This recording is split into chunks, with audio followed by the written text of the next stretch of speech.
That bloody choice game that I started eons ago. I say eons ago, it was literally before my birthday. So before the break. So from my knowledge, hey, this isn't Stardew. Yeah, of course. It's Thursday. Today it's Tuesday. Unless I put it the wrong way, but I'm pretty sure I didn't. Can't do more than the 5 hours I did the other day, jeez. Then again, I played it literally yesterday. I have an addiction. But then I'm not Laura, so it's fine. Give me a sec. Poor man.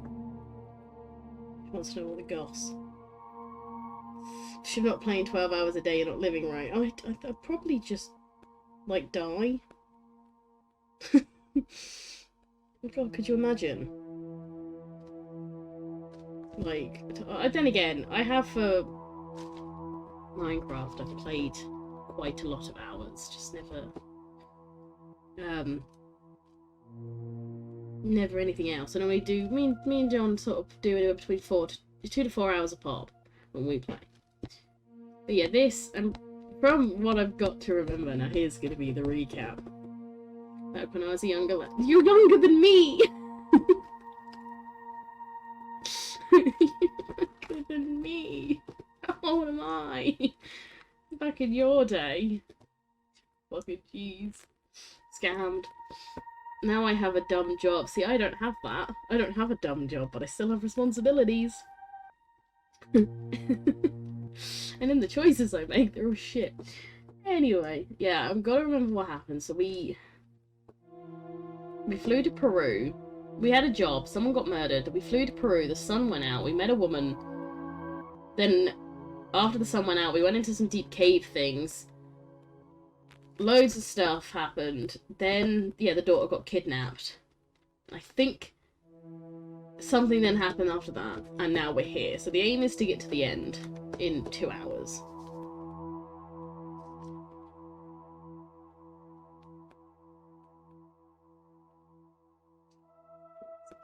She did. Poor man. Not even here anyone stole the drama. So basically that's where I think we are in this game. Ah, yeah, so let us come back to us knowing that she has to go find her daughter. See, I was right. I knew the daughter went missing. Because this is exactly where we left off. And so yeah, the woman's the Australian woman living in Peru, and then we have us who's the main dude person. That's what I remember. So it's gonna be a nice chill one. I've got a drink, I'm happy, I'm living my best life. I'm vibing. And if that doesn't mean a house, Australia, yes. And then yeah, we're gonna get on the plane. Alright. Oh yes, the main dude person. Well, I never remember if it was a definite, I can't remember who he is. I think it's a dude. A dude person.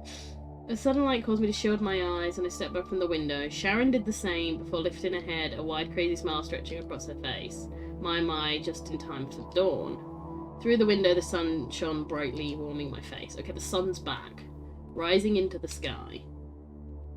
Arc 3 completed. Well, we're that close to completing Arc 3. Oh. Oh, yes, this is where we left off. Okay, now I remember. Even 31% of players are going flying falls after discovering every secret under the temple. Oh, we got every secret. Oh, okay. Shielded my eyes against the sun and waved at Sharon from the tarmac at the airport. She waved back, her own luggage weighing her down. Without booking a ticket, she wasn't able to fly out of Lima connecting to Australia until later this afternoon. I, on the other hand, had the preparations made for me by Dolores. I think Dolores was the old lady at the start. And she might also be dead. Mulled over that in my head as I climbed onto my small plane, stowing my carry-on and making myself as comfortable as I could. Why hadn't she called me herself? Then again, I hadn't tried calling her recently. Who delivered the package to Sharon's house? And how had they known I was there? It's called magic. I looked at Moti. Right, Moti's the little smiley face dude. He's our watch. I now have a watch that actually can match. She occasionally used my phone's GPS to determine roughly which city I was in, but never the precision of a single house. Answers were what I needed. I pulled up my phone, estimating I had 10 minutes before the plane took off. Scrolling down to her number, I looked at it for a moment. Would she even answer?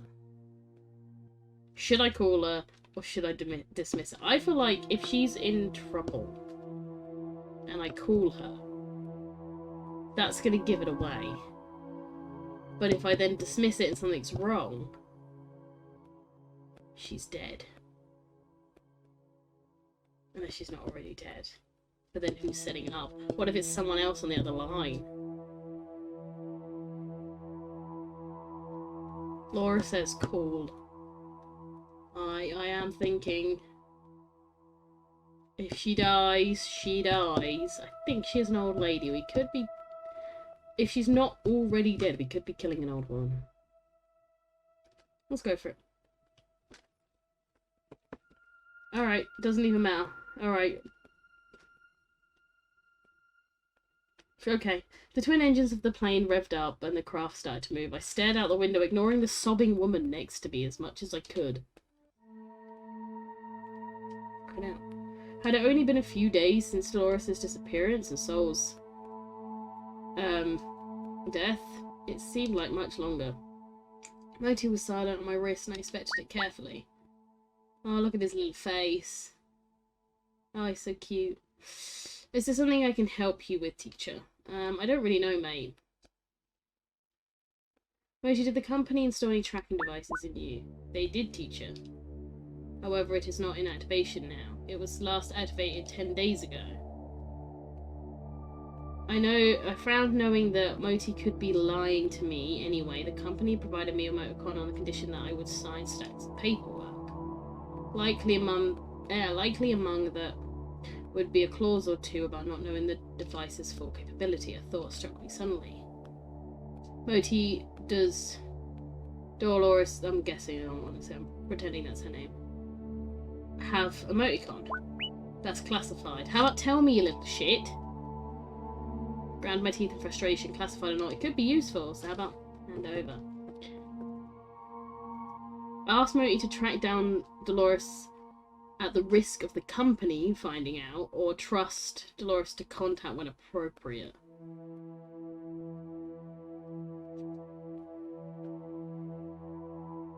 I don't even know who the company is. I don't even remember. I feel like trust seems safer. We'll trust. We'll trust the old lady to know how to pick up a phone. Oh, sorry, that's Wazcorp. Fuck's sake, Wazcorp. Can't believe you've done this. What are you gonna do, murder me if I track people? What are you gonna do about it? I pushed the thought out of my mind. Dolores had never failed me before, and I was sure she wouldn't fail me this time. Maybe, yeah. Oh my god, I'm gonna get murdered. I don't want any hairs on me, thank you. Moti, notify me as soon as we get any correspondence from Dolores. We've made people disappear for far less. Ah, that's why we don't see Matt anymore. And only on streams. The hour flight to Lima was uneventful. The sobbing woman next to me quieting. Once we made it to the air, no doubt the last 24 hours had been scary for many people. It was now confirmed that the sun was falling. Or failing. Or at least in jeopardy. The first time it happened, it had been dark for just 3 hours. This time it was at least 20. F's in the mat. 10 minutes before we were due to land, Moti vibrated on my wrist again. Teacher, I am glad Miss... whoever the fuck that is alright. Do you think she's still in trouble if she hasn't contacted you? Oh, you mean Dolores. I don't know. It's unkind to leave friends in the dark. Yes, Moti. I don't remember what he said. What did he say?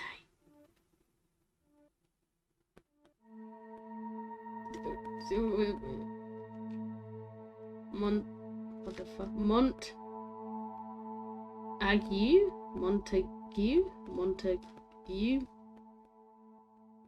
See, you're giving me lessons about Dolores not being okay. Oh, I think she's not okay, or I think... Yeah, yes. Close enough. Ah, oh, nice. Okay, so what are we thinking? Because I wasn't paying attention. I feel like I would be the person to be like, how dare she leave me in the dark, but also she could be dead. So I feel like I want to go towards I don't know, but then what if I don't.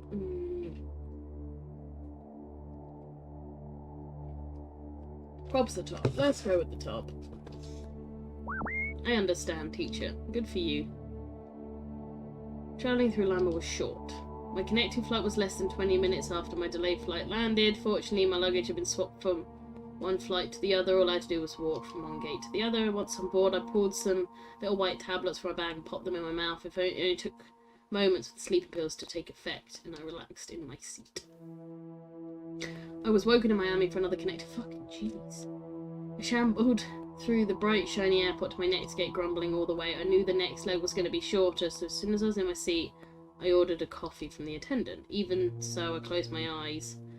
For the majority of the flight, bone weary. Teacher, it appears that Flying Falls has suffered a tragedy. My eyes fluttered open. I looked down at Moti's concerned face before turning to the window. Parts of the landscape had been destroyed by what looked like a fire. Over a ridge in the near distance, I saw the burnt remains of several houses. A flight attendant walked past and I flagged her down.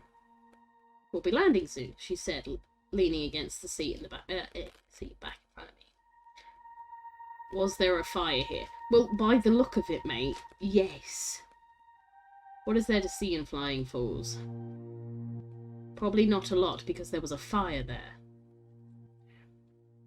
Hi, Libby. I feel like was there a fire here is a stupid question. Whereas asking her what there is... Yeah, two very different things. I feel like asking her what there is she'll make it seem touristy. Oh, you're saying fire. It is a stupid question. Laura's saying to go for the stupid question. Do we want to go for the stupid question? Do we want to be, like, looking at the burnt remains of houses and being like, was there a fire? Yeah, the bitch might lie. Well, she says no. She's an idiot. I can see out the window. Also, my watch is telling me. I'm gonna hit you with the no shit, dummy. Can we go for the fire one for shits and giggles? I feel like we're that person. We're going for the fire. Screw it. Oh. The flight attendant shifted, uncomfortable. Yeah, several of the other passengers had looked up at my question. We had a power outage and it caused some issues. I can assure you it's all under control now. So she didn't say yes or no. Was it because of the sun dying? Asked a middle-aged man who rose up with a shiver. Say that you're fine. You're not really fine, but you just can't get into it because they would never understand. This woman.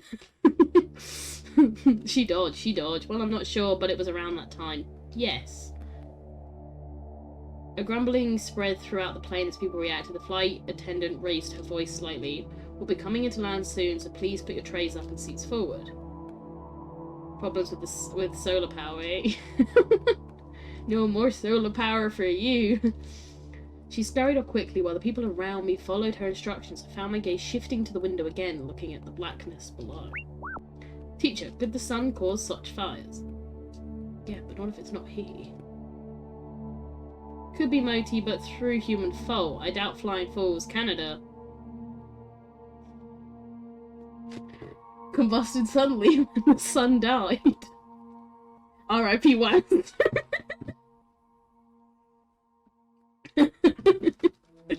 Thought we were going to Australia, but I guess not. We're going to Canada. Fuck, I loved it there. I'm so sorry. I'm so sorry for your loss.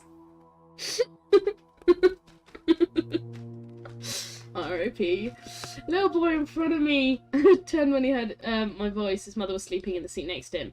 It's my fault, he said softly, guilt in his voice. I hurt the sun. Here you go, you got someone to blame.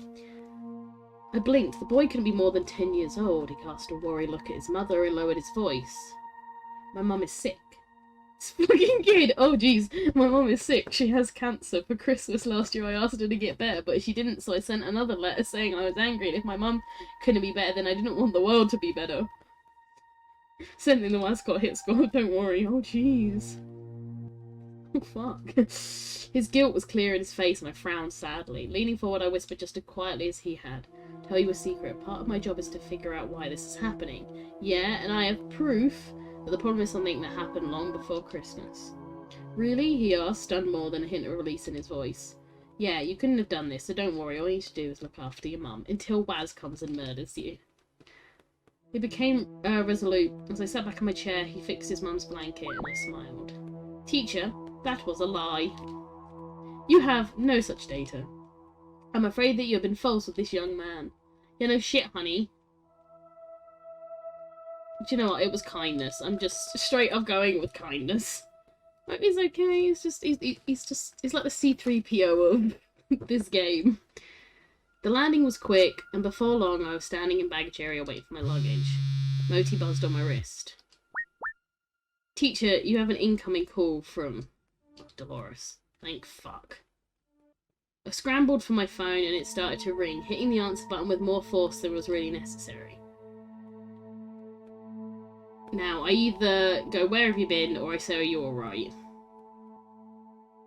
I feel like, even though I think she's calling me, would I really want to say her name in case it's not her? But then will they know her? Unless it's just some people that found her phone. I feel like, are you alright is a good sort of standoff. Let's go for. The sound of her snort was nearly lost to the sound of baggage. I walked distant away to hear better. Concerned were you? Don't worry about it. I told you before, we're professionals. Okay, he's alive. We're on the phone when I heard the gunshot on your end. Tried to call again, but you didn't answer. Well, I was busy. Came her equally sharp response. Now tell me what you learned in Peru. First, tell me how you knew where I was. I feel like we should not be giving her any information until we know what was going on, like how she's tracked us and how she's done shit. I feel like that is the big brain energy. To be like, you tell me, I tell you, vice versa. We're gonna go top. I was the one who arranged for you to go to Peru in the first place, remember? Okay, but that doesn't accept. Well, how you found me? You know that's not what I meant. She sighed across the line. I bribed proving offer to track you down, she admitted. I glanced down at Moti, surprised I hadn't considered the possibility when Moti was the obvious choice. Speaking of, was it really a good idea to bring a civilian along? She was useful.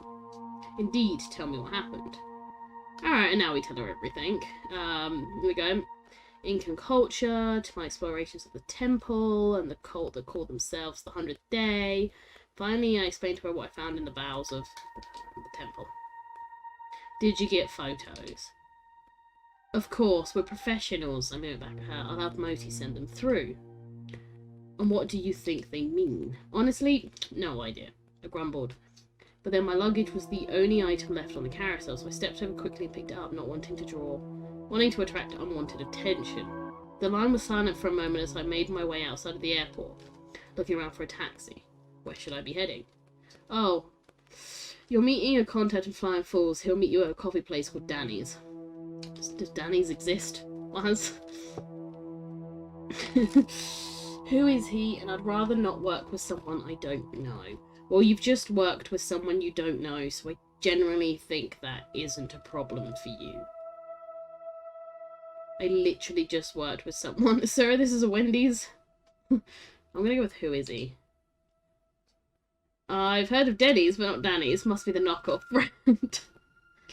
Your contact is native to the area, so he'll be useful, she said in a hard tone, aside climbing into the airport shuttle bus. Managed to get a seat just behind the bus driver. He revved the engine. I haven't done anything. How have I managed to hit all 3 goals? Okay. I pulled the bus away from the airport. Fake Tim Hortons, what a shame. Is Tim Hortons good? Is it free? It is free. And is it good? I've always wanted to know. Done Denny's. It's free. Okay, I'm not like, it's because it's in everything. I'm never too sure if it's real or not. It's real shit. Oh. Scammed. Oh, not living up to TV dreams. How long is the ride? I asked him, covering the receiver of my phone. He nodded in the mirror, speaking with a heavy French accent. 1 hour. That was one long ride. I went back to the phone. What's the objective? The manual meeting might be able to help you with the research that Professor Sol was working on. McDee's has better coffee nowadays anyway. Oh, you're in Quebec. Gross. Oh no. I'm so sorry. It can't be helped. Well, it could, because I could have made other choices, but it could be helped. Sol's research, I try not to think about the fact that his murder might be linked to the research I had him doing. But I don't have the professor's research with me, and even if I do, his notes are unreadable, all in code. How can the contact help? That's for you to figure out.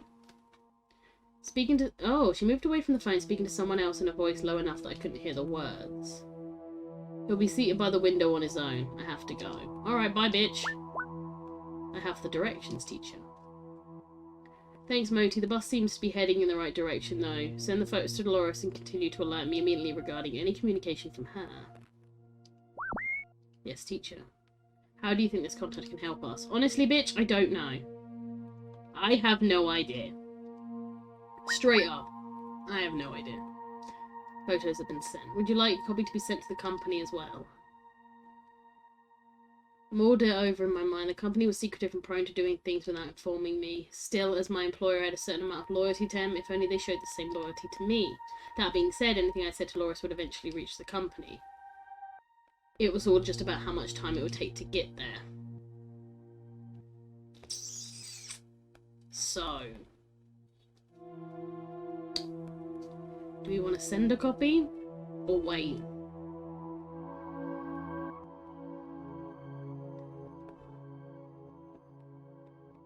Because I would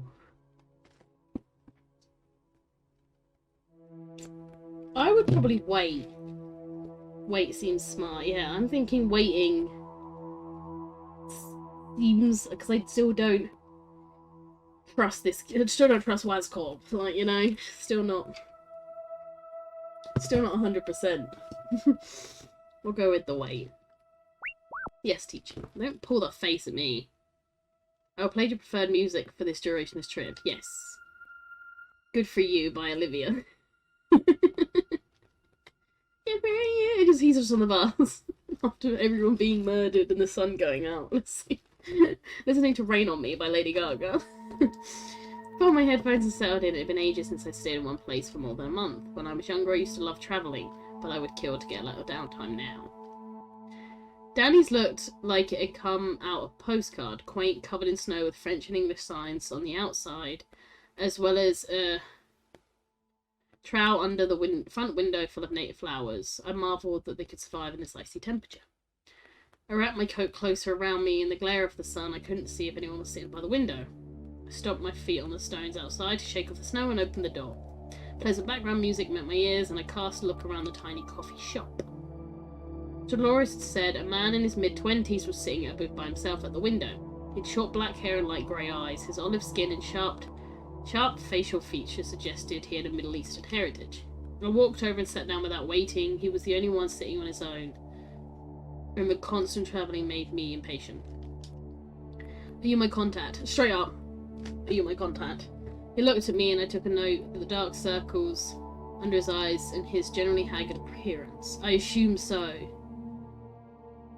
Because you were in the photos the police showed to me. Oh, nice. My mugshot. Warning rang through me, but before I could do anything, he continued. There was a sad and weary look in his eyes. Oh. A teen? A teen soul. So the brother? Because I'm pretty sure Sol's dead.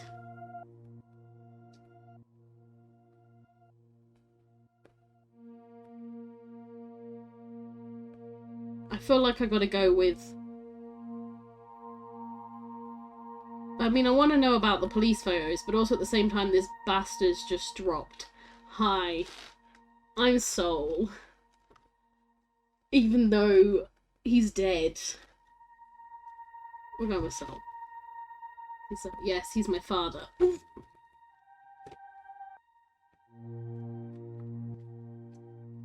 Oh, sorry for your loss. According to the woman who contacted me yesterday, you didn't kill him. No shit, honey. It's a French name. Try... Oh, okay. In a real... No, I'm not going to try a real thick French accent. So it's... Hold on. So... In normal, Etienne. Etienne. Etienne? I'm not doing the thick accent, though. Etienne. Correct. Fucking yes! Fuck yeah! I'm learning, I'll forget it in a day. It must be Dolores. She set me up with a contact that she knew was Sol's son and didn't think it was worth mentioning it to me. That's right, I agreed. Cautious. There was a rage behind his stare and I instinctively knew I didn't want to anger him. Yeah, his dad's dead. I worked with your father. I had no reason to want him dead. Actually, it's made my job a fair bit harder of late. I'm sorry his death wasn't inconvenient for you. Oof. He said dryly. I cleared my throat awkwardly, turning my attention back to the other thing he'd mentioned. The police have photos of me. He nodded, his weary eyes still watching me. I'm a park warden. I work closely with the police. They were trying to figure out if I could help with his murder. Sadly, I hadn't seen the man in years. I shifted in the awkward silence that followed. Suddenly... Etienne. I'm going to keep looking at it. Etienne leaned forward and lowered his voice seriously. How do I know I can trust you or the woman on the fax who promised to find my father's killer? You don't, but what choice do you have? Or he was my friend, I want to find his killer too. I feel like he was my friend is a good sign of... Look, mate. Like, let's try and be cool. Let's try and be civil. Please. Because then again, does every person does them. So I think he was my friend. That's what I'm leaning towards. Because it's the nicer option. Bottom, yeah. So I feel like it's the better options. After staring at me for a few moments more, Etienne leaned back and nodded. That will have to do. Teacher, perhaps you can ask Mr. Etienne about the events in Flying Falls. As a park warden, he would know about the things going on in the area. I nodded, mulling over the questions I had in my mind and trying to choose the least aggravating of them. What caused the fires in this area? I asked, looking out the window. He grunted, unamused. The power went down the same time as the sun. People were freezing in their beds. We lit bonfires to keep people warm, but a few got out of control. I nodded, it being, as I'd assumed, human error alongside the cosmic one. I thought about my next question. The woman who contacted you thinks that you can help with your father's research. Can you? He shook his head sadly. Not only haven't I seen him in several years, I'm also not a scientist. I won't understand what I'm looking at. Teacher, I found news reports of scientists being killed in Flying Falls. I would advise caution at this time. Scientists are endangered species around here, right? And can you tell me anything more about the sun going out here? Is that first one mean? Like, by the way, all your scientists are dead. Haha, funny joke. Look, I'd pick it. Why do you make me sleepy?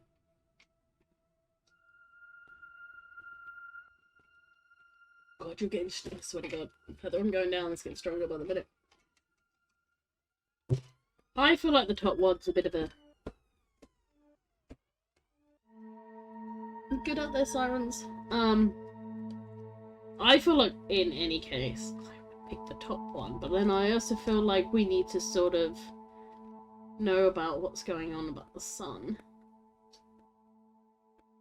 But then he just said he's not a scientist, so he can't help?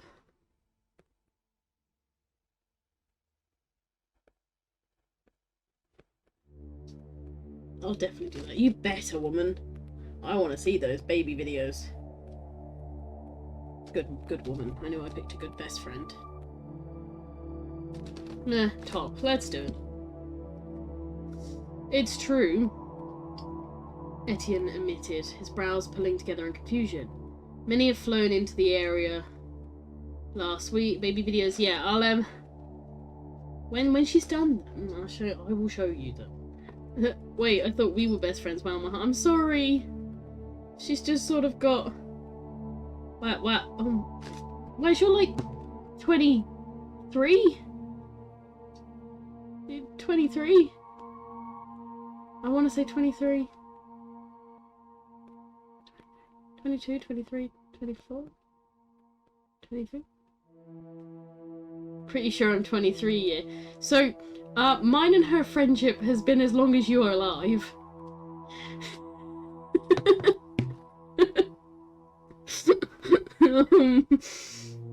We've been going strong for 23 years.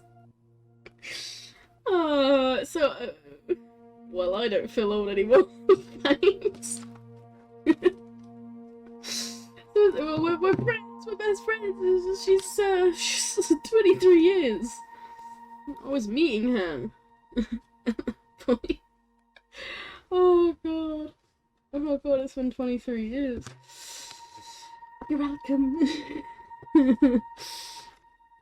Here to bring uplifting stuff to the stream. Christ, you guys met in 98. Yeah, we met at nursery. We met at nursery, went same nursery, same primary, same secondary, same college. And then it ended when I moved to London. Like, that whole tradition ended when I moved to London. Wow. Wow. Wow. Wow. Wow. Wow. And now she has twins, and we're all living adult lives. Wow. Wow. But yeah, it's been a long friendship, so she's practically family. I have like an Auntie Beth frame, and some practically family for the kids. You know, we've got all. Where are your twins, Beth? Aborted. Anyway, like I would ever have kids. These are my twins. These will make me money. Not lose me money. Anyway, back to the dead man. Many have flown into the area in the last week and a couple have been found. Murdered, shot in the back, actually. Arguably better. They are my prize. It's true. Many have flown into the area in the last week, and a couple have been found murdered, shot in the back. Oh, okay, I've already read that bit. Just like Professor Soul. Doris was right to send me here. It took me a moment to remember I was sitting opposite Soul's son. Do you think it's connected to why my father was killed? Fucking obviously. So, yeah, thanks, Moti. Right, you are, Moti. Well done.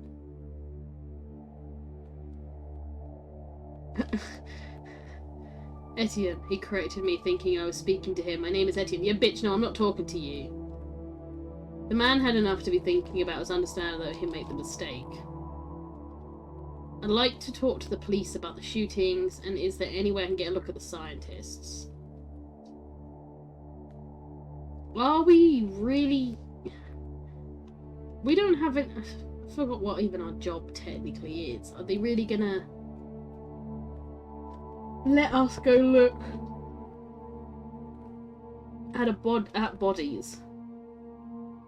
Because I don't actually remember if we have any jurisdiction.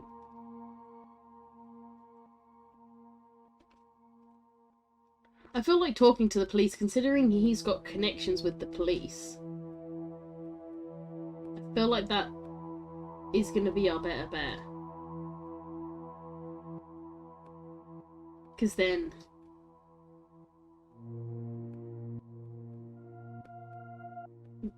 we have connections?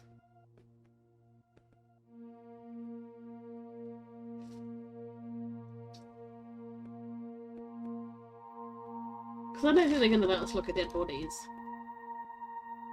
At all. Top, yeah, that's what I'm thinking. The police is... I feel like police is going to be... We'll go police. I doubt they talk to you. Alright, I'll just go fuck myself then. With everything else, they've been scrambling as always. They can never make it appear They'd never make it appear they couldn't handle the situation. I sighed, leaning back. I knew it was true. Police departments in every county and country protected themselves first. I'd have to think of another way.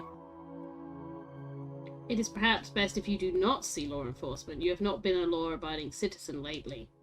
Thanks, Moti. Smiled, silently agreeing with the bastard. I can offer you the next best thing, though. He led the way out of the back door without even looking back to see if I was following him.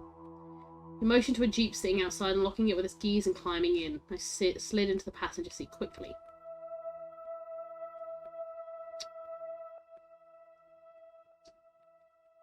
I'm just gonna straight up ask. He looked at me out of the corner of his eye. To see a friend that can help, he answered cryptically. Cryptids. Mothman. He was behind it all. I groaned internally. Another secretive soul, exactly what I needed. Do I even want to know what that is?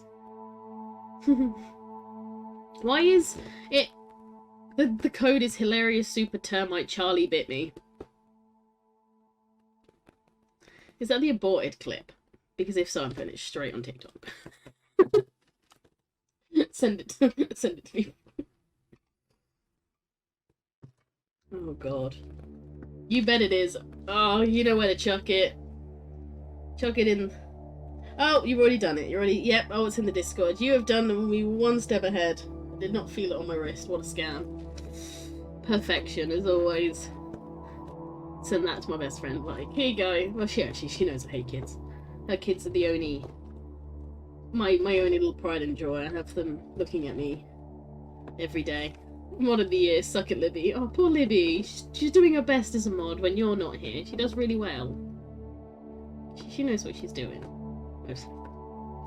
If it weren't so cold, it wouldn't have been worth the jump into the car. We barely begun driving when Etienne pulled into a side street in Park next to a bus station. The sign above my head said, "Welcome to Flying Falls." And every time I hear falls, I'm thinking of Gravity Falls. And I'm like, give me everything. I never felt less welcome in my life. Nice. I'm the polite mod. She is the polite mod. She's just here in the background, ready for when she needs it. Etienne locked the car and led me into the bus station, knocking on a door sharply. I could hear some shuffling behind, followed by approaching footsteps. Are you saying I'm rude? She said it, not me. The door flung open, revealing a tall young man in a security guard uniform. His gruff face smoothed into concern and fondness upon seeing Etienne standing there, and he instantly stepped out to take his hand, placing his other on the park warden's shoulder. They spoke together in a language I didn't recognise. Dialect detected. Quebec French. That's what he told us. Would you like me to translate? Ah, jeez, sorry. Ah, jeez. No, it's rude to eavesdrop. Yes, I want to know what they're saying. Do we want to be nice, or do we want to eavesdrop? Franglish. Fucking Franglish.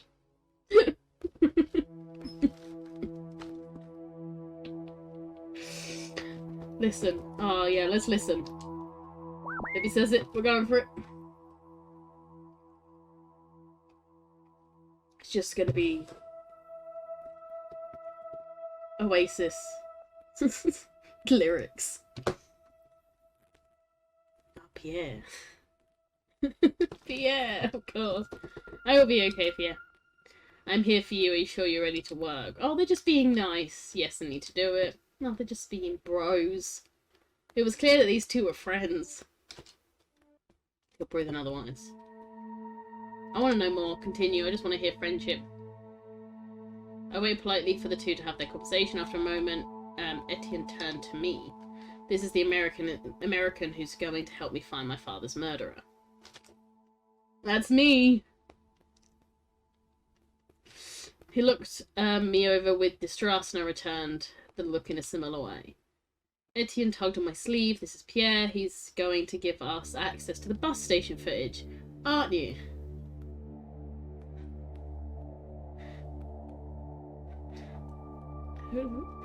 God, actually translate. Well, it's just the past possible comment. It's just in that section. Is that actually those two guys? Do I have to like translate that? Hey Siri. No, actually, I don't know. I don't want you. I don't actually want you, Siri. Jesus Christ. Jeez. I was joking. The two men gave each other a hard stare, both trying to wear the other chat down. Jesus fucking Christ, there's no way you can be this stupid. Roughly. Mood. They can be that stupid though. Eventually Surian here dropped his gaze and moved aside. Yes, I do this thing for you. I do this thing for you. I smiled and followed the security guard and Etienne as they led me through the small office area towards the small video room. Recordings here. Here they are. Play recordings there. Pointing at a single monitor attached to a magnetic tape device, semi-hidden somewhere at the other end of the shelves. Okay, I leave now. Bye. Before giving a meaningful look. The gaze. Etienne went to the shelves and started selecting a few tapes without reading the labels. He'd obviously done this before, I knew which ones would be useful. Are you sure they all came by bus? And if you didn't think they were connected, why did you look into it?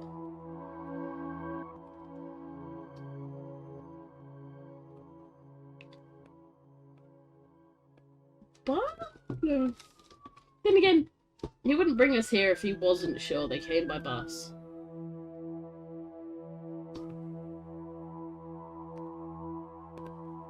But then,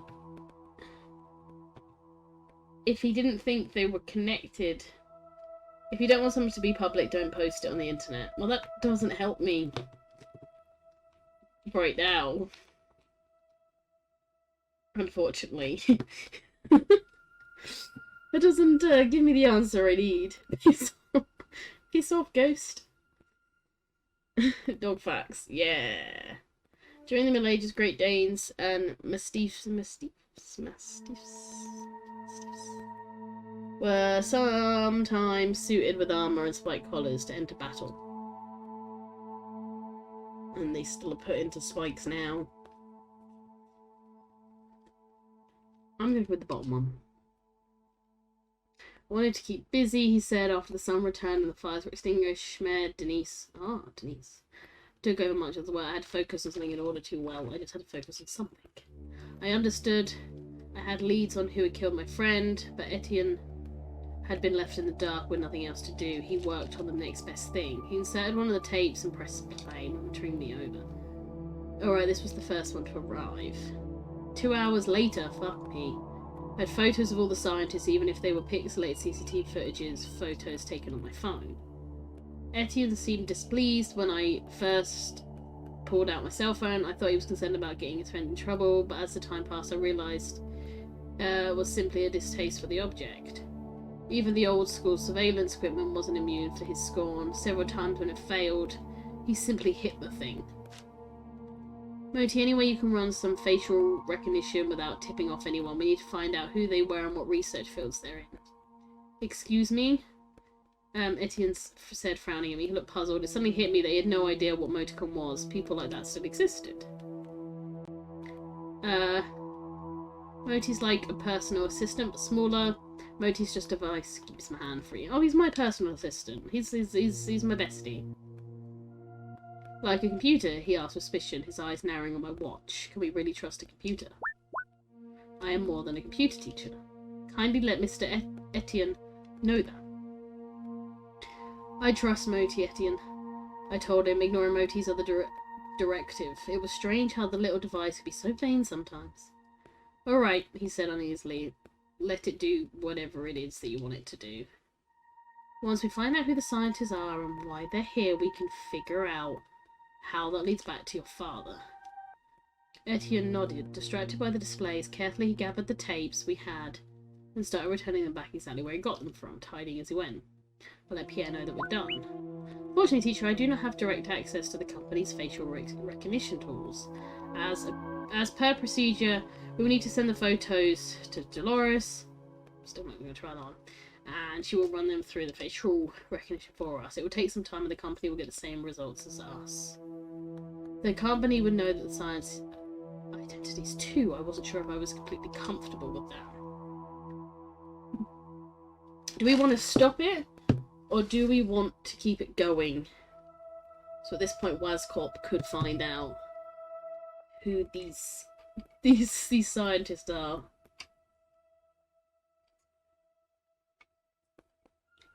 Fucking jeez. Laura says stop. Laura's saying stop, and this is like WASCOP is on to you. WASCOP's coming for you. Right, we'll stop. If WASCOP is onto us, we'll stop. Can't have... They've already killed a child today. He landed off the plane. Gone. She wishes to have an update on the progress and be informed what you plan to do next. Thanks, Moti. Etienne came back into the room with Pierre behind him. I looked at the two men, noting their ease in each other's presence. Knowing Pierre, I motioned to Etienne and he walked over. Need to call someone. Shouldn't take a moment. I'll wait by the car. I left without waiting for his response. Dolores was never patient. Knowing the number by heart, I dialed and waited while it rang, leaning against Etienne's jeep in the bitter cold. The last nudge must have caused the temperature around here to plunge. What took you so long? Dolores answered, not even greeting me. I was busy with Etienne's soul. Thanks for mentioning that, by the way. It wasn't pertinent, she said briskly. Give me an update. Scientists are dying. Or Etienne can't help with Soul's research. I feel like the point of them dying might be more important. Like, if they're dying the same way Soul did and it's connected, and she nearly got murdered, being like, oh, by the way, scientists here are also dying,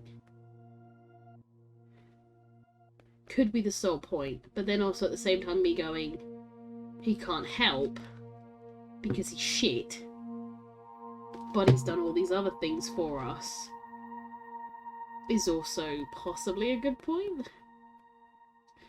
Laura's saying bomb. Alright, we're going by Laura's words. If everybody dies, we're going by Laura's words. These are things I already know. Oh, thanks, Laura. Dogs barked in the background and I frowned. I'd never known Dolores to have dogs before. She must not be at home. Well, that's about it for now. If you wanted progress, she'd give me more to work with. She harumphed.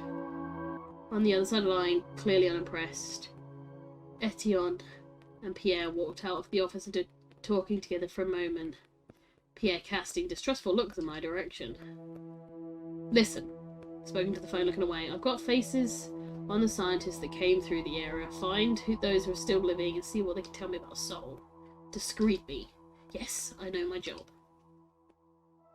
I also dug up some reports on a collapse. They're calling it gas tunnels, but there's something fishy about the location of the report itself. Check it out. Send me the address. What is your job exactly? I don't know. They literally do not sort of discuss his job. Like, it starts with him going to see someone about research, and then that person turns out to be dead, and then he gets sent by a lady, and then he gets kidnapped, and then he ends up on a plane to go to Peru, thinking it's with the kidnappers, but it's not. They don't really mention his job. Like, he hasn't got a title, at least that I remember. So I'm doing some sketchy shit. Excellent, get it done. The line was disconnected. Unsurprised, I shot my phone back in my pocket. Etienne unlocked his jeep and I climbed in. Where to? He asked, and I looked down at Moti displaying the location Dolores had texted. I have a lead, let's check it out. Here's the address. Or let's track down the scientists. Maybe you work for Wascorp. Well, I think I work for the company.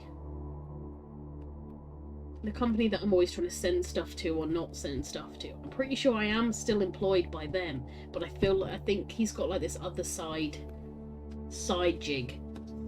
So I feel like he's betraying Wascorp by doing some sketchy shit on the side. I'm thinking we go to the address, because it's been sent to me. Like, straight up they've gone, right, here's the address, try it. And see where it leads. That seems plausible. I hope.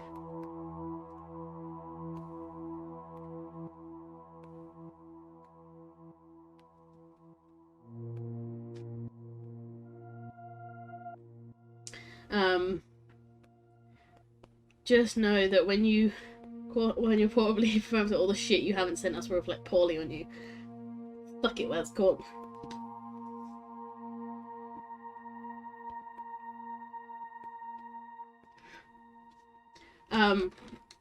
Suck it, Wascorp. Etienne looked at the address, concern on his face as he read it off Moti's screen. Ah, your thing is wrong. There isn't anything out there.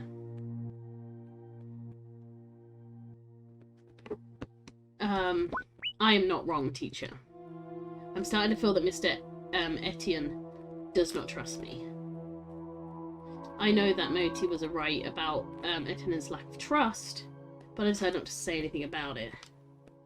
My source says that there's something there, and she hasn't been wrong before. I countered, pulling up directions. Etienne appeared even more flustered. I don't need a GPS, he scoffed, sifting through the car and driving into the street.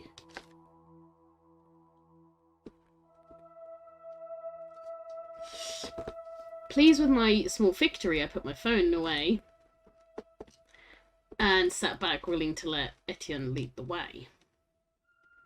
Soon we were pulling up to what looked like an old townhouse or mansion. I frowned, looking around and seeing no collapsed tunnels. Soon we were pulling up to what looked... Etienne's such a boomer. He's an asshole. That's what I'm also going with. Found, where are we? The coordinates are literally in the middle of nowhere. Pulling a bag out and slinging it over your shoulder. We'll have to hike through the back of the woods to get where you want to be. So the collapsed gas tunnels are in the woods, or how are you so sure that... Do you know what? I'm going to ask. How are you so sure? Because I feel like sitting there and going, like, what the fuck are you... Why do you know this? When did you last go? I'm a park warden. I know what's in my own forest. Don't trust that. Are you sure? Not even the smallest thing.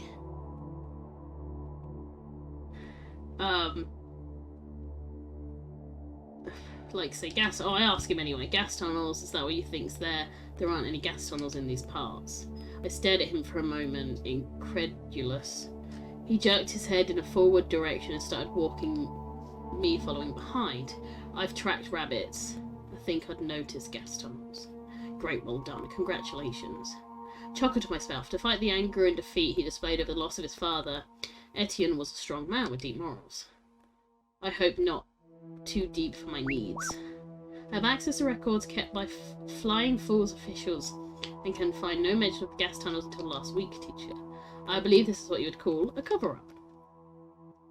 Who released the information about the gas tunnels? Authorised by Mayor of Flying Falls, Miss Denise. Or Denise. Whatever we're going to go with. I skipped forward a step to catch up with Etienne. Do you know the mayor? I asked, casting a look over the looming house. Sure, she's a good woman, stern maybe, a little flexible sometimes, but a good person. Stern, as in political, or flexible sounds like you don't approve. Now see, because we're like a bit of a boomer, let's go with that one. Sometimes kids light fires in the forest. I like to chuck them in jail for the night. Put the fear of God into them. She'd rather say boys will be boys. Oh, what a cunt. He cast me a sideways look and raised an eyebrow. We were now walking shoulder to shoulder, comfortably into the darkness created by the looming trees. Is there a question about her character that I should be aware of? Hold on, there's now a whole paragraph. 3-month...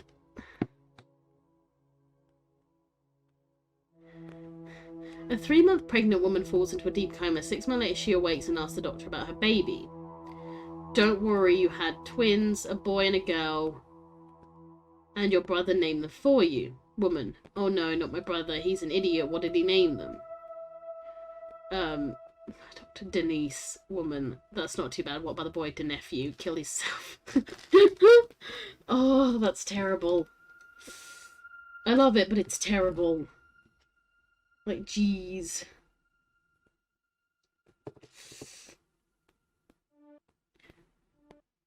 So good, so good.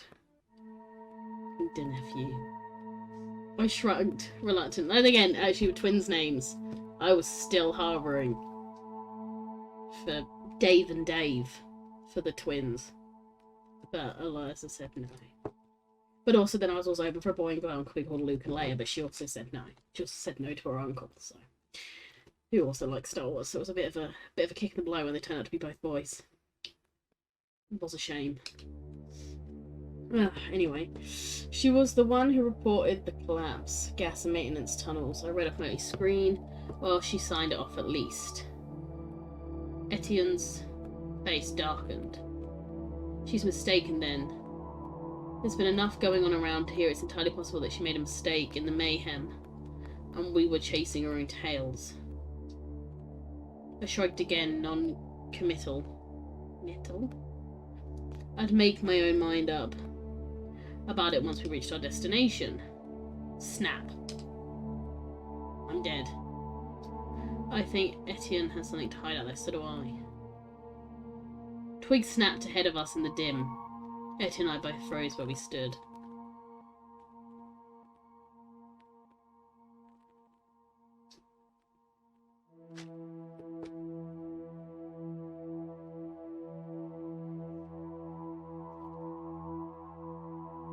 A twig snapped ahead of us in the dim. Oh, I already read that. He looked to me for direction. What am I gonna do? I don't have anything. I don't have like a gun or anything. Like, what do you want? Y'all, give me 5 minutes so you're not like buzzing. Sneak forward for a closer look and get murdered. Or avoid the area creeping around the source. I feel like would be creeping? I wouldn't want to go head first. She's going to do not disturb. Nope, not happening. I would creep. I'm gonna go for creep. We're all gonna die, but I'm gonna go creep. Creeping carefully but stealthily away from disturbance in the woods. I only let out a breath when we reached our steep decline. From this angle, hopefully we'd see anything coming before it killed us. Etienne also straightened, seconding my sigh of relief. It isn't much farther now, he said, chagrin on his face. Chagrin, okay. I smiled too, relieved that I wasn't alone. An errant thought of Sharon crossed my mind. By now she'd been in Australia in search for Chrissy. Hopefully her search was going better than mine. Moti emailed Sharon, let her know I've landed in Canada, and ask her how the search for Chrissy is going. Also ask how Australia is and what the effect of the sun had over there. Yes, teacher. Why are you sad face? I hope Miss Sharon has found Miss Chrissy. Chagrin now. Distress or embarrassment at having failed or been humiliated. Ah! Wow, is it really out here giving me all the facts tonight? You should replace Nightbot for advice. Do you think we will see them soon? I hope so. Every day is a learning day. I don't think so. We're chasing a lot of different things. I hope so. Yeah, I want to say I hope so. I want to see him again. I will send it. Why are you giving me a straight face, Modi? The path Etienne and I was following narrowed ahead of us, and he tossed a look over his shoulder at me. See, there's nothing here. It's woods, like the rest of the woods, snapping branches and scares aside. I frowned, finding it difficult to think that Dolores would send me on a chase that wasn't going to be fruitful. I strained my eyes to see what was behind the next bend in the thick trees. Etienne saw me looking and chuckled. No one trusts the park warden. He sighed dramatically, continuing on. He's going to kill me. Smiled wistfully, as at least he was in a better mood. I pulled out my phone to check the exact coordinates, and as I turned the corner, I nearly crushed straight into the still form of Etienne. What? I stopped when I realised exactly what. Walking the extra few feet, I brought a few clearing around the mouth of a cement tunnel reduced to rubble. Up yours, bitch! Nah, do you know what, straight up, I thought you said there was nothing here. Yeah, bitch. Etienne stammered, trying to find words to fit the situation. Laughing, I clapped him on the back. I believe Mr. Etienne is in shock. It's almost where do you find a corner? Just sharp turn. Anyway, like, relax. Let's just figure out what the deal is before we panic. He simply grunted in response. Together, Etienne and I approached the rubble, shifting it around with our feet. Etienne, recovered from his initial shock, was now approaching the situation with deliberation and determination. As approached, I assumed he used with most things. Look here, he said suddenly, pointing close to one corner where the main structure still held some strength. It looks like someone or a group of someones have already made their way through the rubble already. I frowned, looking into the makeshift tunnel Etienne had noticed. I wasn't claustrophobic, but looking down there made me feel like I was. You can't seriously want to go down there. Shouldn't there be reports of victims at the hospital? But they didn't even know they existed, so all the reports would be hidden? Yeah, we'll go with the top.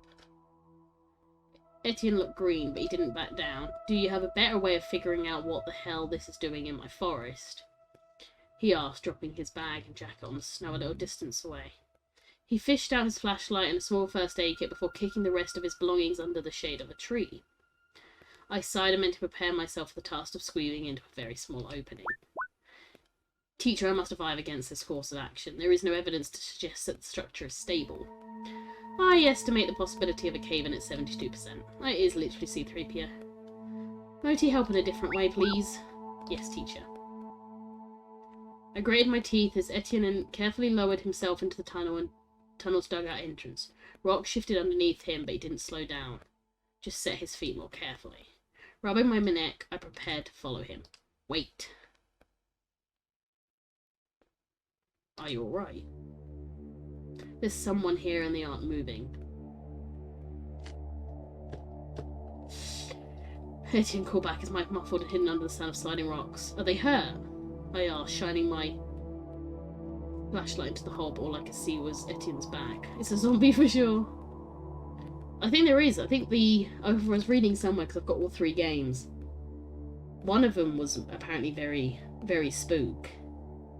And, like, has a lot of, like, spooky shit.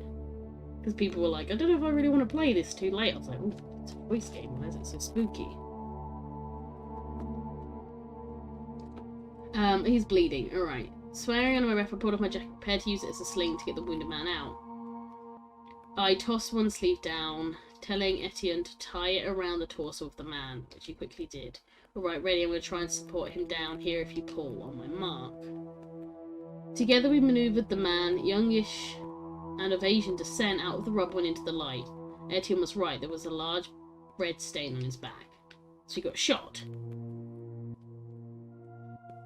Rock shifted again and I heard him cry out in French. What's happening? I called, unable to see him behind the uninjured man. I'm fine, just get him out so I can get out of here. He cried back, a sharp pain filled to his edge.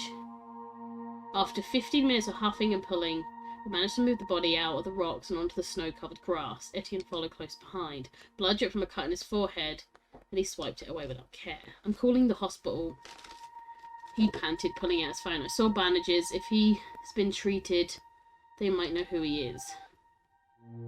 Good idea, then they can tell us how he's injured too. Wait, let's first perform first aid.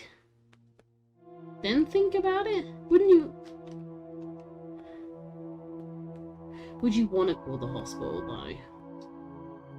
I feel like if we call the hospital, why not do both? It doesn't let me do both.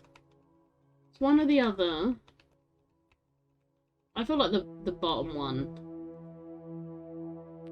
Because I feel like they're not going to want us to know who he is if they've hidden everything.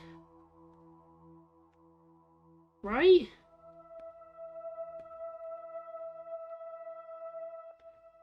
They're both dumb ideas separately. They are both dumb ideas separately, but I don't have a choice. I don't have both. I have one or the other.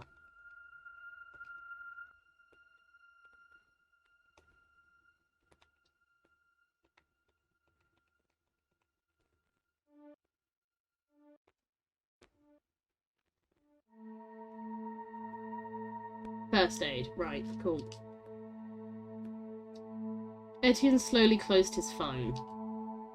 Carefully I rolled up the man's shirt looking for injury.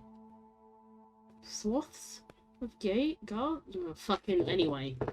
Still using my jacket to avoid making contact with blood, I peeled them away. Underneath I found what was unmistakably a gunshot wound, with stitches oozing blood. Using Etienne's first aid kit, I replaced the gauze and his shirt before carefully rolling him onto his back. With light, the pressure of him lying on it would slow the bleeding from the burst stitches. He must be one of the scientists. Hi, Cody! How have you been? Long time no speak. How's life? Stream's going pretty good. We're making very weird choices to stop the sun from going out again. I've been good. It's been a while. Have you been? I've been good. I've not done much, but I've been good. I saw your... I haven't been able to stop in, but I've always seen the thing. I saw your new cosplays and stuff pop up. I've not been able to stop in, but I always see it and I'm like, okay, that looks sick. So, the cosplays look sick. Don't let the sun go out, I need the sun. Yeah, I would like the sun to go away, it's too hot today. I'd like the sun to disappear for a bit. Then it's back tomorrow, and then it goes to rain again, so actually, you know, I can stay for a bit longer. Yeah, Kyla cosplay hair, I'm going to the con this weekend and wearing it. Oh, is it warm? Are you gonna die? Is it gonna be hot? My next con is, my next con's still not until the end of October, so I've got plenty of, time for the, sun to disappear before I die in heat. But at least you get to go to a con soon. I can't wait to go. I can't wait to get to a con in October. He must be one of the scientists, mused Etienne. Shot in the back like the others, why isn't he at hospital? Etienne knelt next to him. I tilted my head to the side, of course. We're not allowed cons here yet. Oh, that's why you suck, lads. Yeah, probably the last I'll go to for a while until all the COVID slows down again, which is smart. But I'm in the Kylo mask all day, so it works. I think, yeah, I was about to say, you've got at least covering. You've got some covering. I think I've got to make masks for October, or at least I want some masks that match the outfits in some way before I try and walk into places filled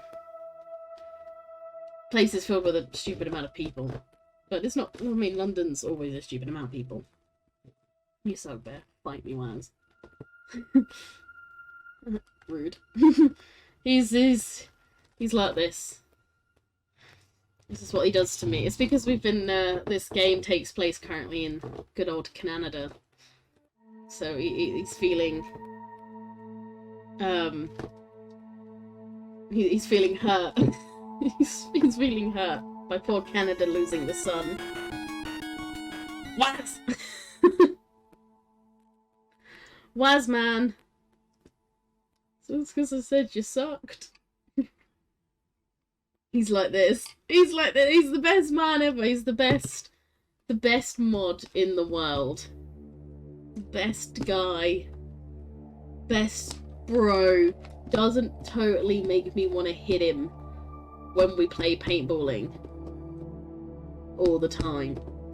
Wait, Beth, we need to talk about Marvel. Marvel! Marvel ruining my day.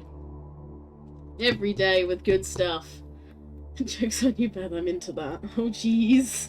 Oh, jeez. Wes, no. This is where you and Matt work well together. But no, Marvel What If. Oh, man. The zombies are tomorrow. The episode tomorrow, you're not ready. I'm not ready. Have you seen it? Have you cheated? Have you cheated?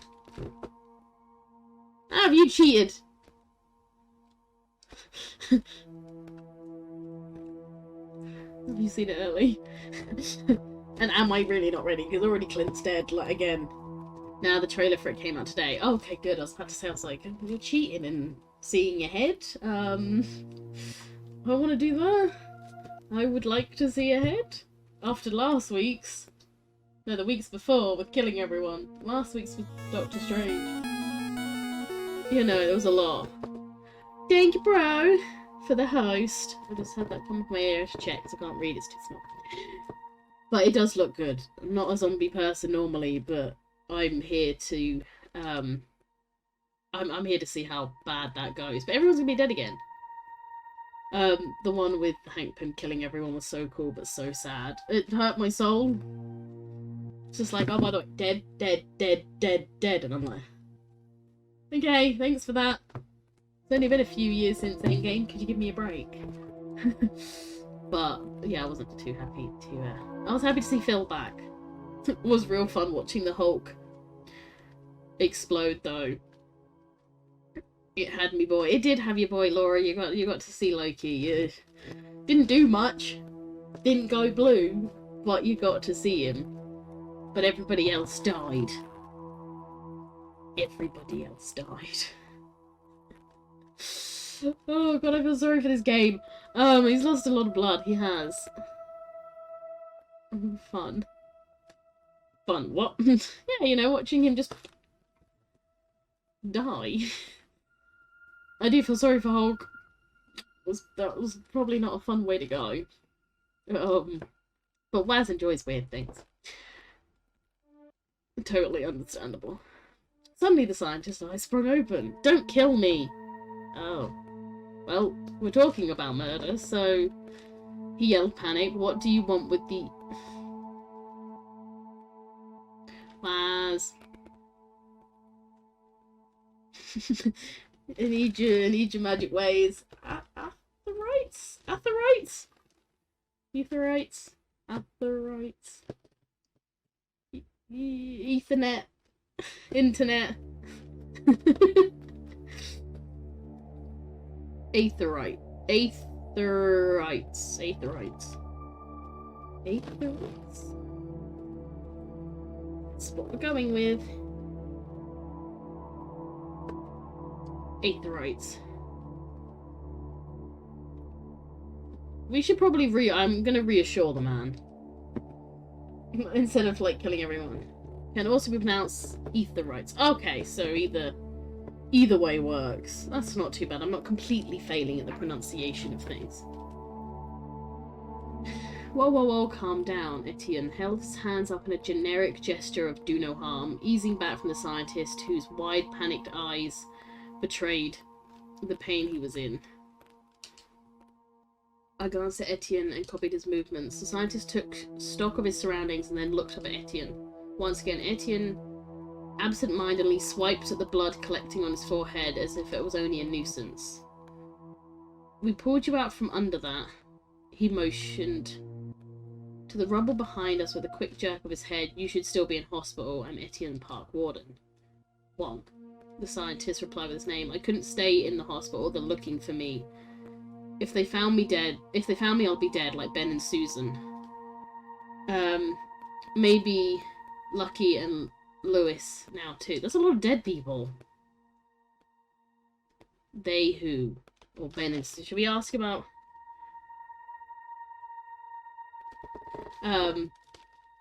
I feel like, should we ask about the other scientists, or should we just straight up be like, who's looking for you?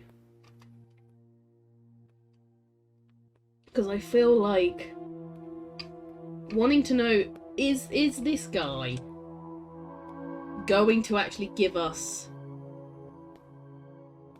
who's after them, or will he be that person that's like, I don't know who, but them. Like, that's gonna be... Like, that's gonna help. I can't imagine he knows who's doing this. Alright, we're gonna ask about the other scientists.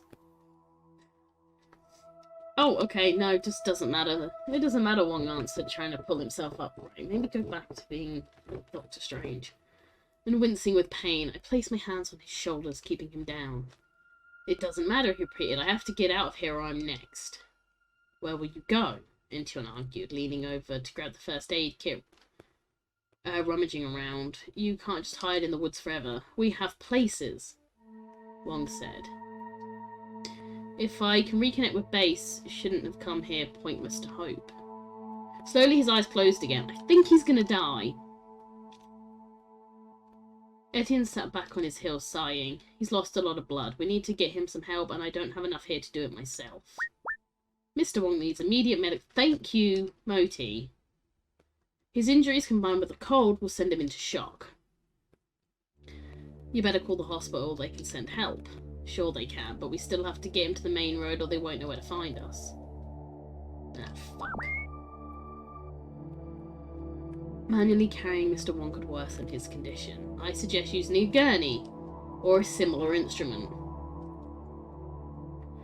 Yes, well we don't have a gurney. Thanks. We have to think of something else. We'll have to carry him. I literally just said don't do that. Literally, he's telling me again, don't do that.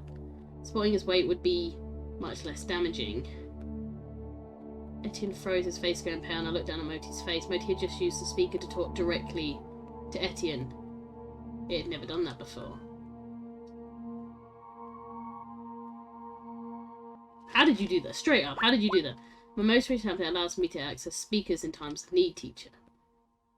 Mr. Etienne required additional information, and I gave it. This boy is getting sassy. Still as pale as swollen. I don't know if I like that. He laughed dryly. I shook my head. I wasn't sure I was okay with it either. No, they constantly surprise me too. Still shaken, Etienne brushed a hand through his hair and thought. The park warden seemed to be eyeing Moti uncomfortably. I looked down at the form of Wong, his chest rising and falling steadily. We couldn't just leave him here. Call the hospital. That's the first step. Etienne nodded and took out his phone, dialed quickly and stepped away to a polite distance. I had only enough time to check Wong's vitals before he was back. They're on their way. The only thing for it is to split up.